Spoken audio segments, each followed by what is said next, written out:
It's a really sad and sorry tale when it has to do with Nigeria. I mean, we're looking at leadership for the next coming up election. And then we're having issues with people who want to entrust this country to their hands.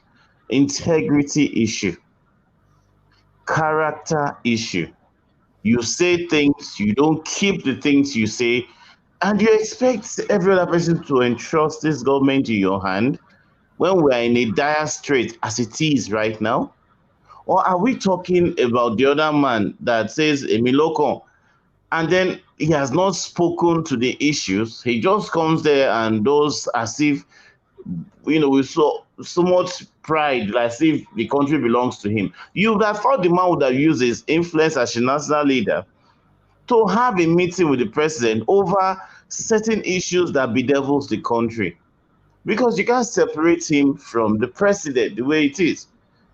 You know, he was there in his knowledge about the killing in Lekki, and I'll start from there and the election. Lekki killing was a turning point that this clueless leadership do not even understand. It was a test run for the patience of the citizen, especially the youth. And that's why if you go on the INEC record, the youth are over 71%, both the new ones and the old ones that never come out to vote, because they're now turning their energy into this election. And seeing it is becoming a threat for everybody, and because they are aligning to one particular person in a way, because the guy answers and takes most of the issues they have in the boxes. The guy appreciates education. Sometimes you hear about, oh, Tinubu this, he turned Lagos. My house is still on Awolowo Road till today. 109A Awolowo Road, Ikoyi. I was born and I'm brought up there. The guy did nothing. As a matter of fact, he put Lagos in his pocket and he stole so much. If he did much, tell me how many schools were built under him. How many healthcare centers and hospitals were built under him?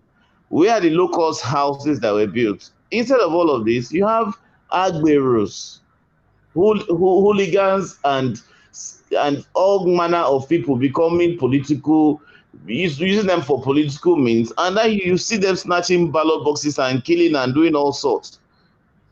And these people who are looking at bringing up, and when it has to do with Wike and this man has a lot to do with integrity. And the integrity for me, it's a major issue.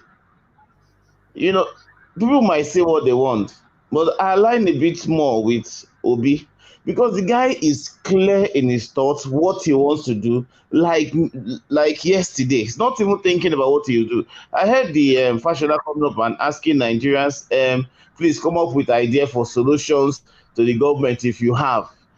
That is a government that has told you we are clueless, we don't know what we're doing, we should hand over things and just go.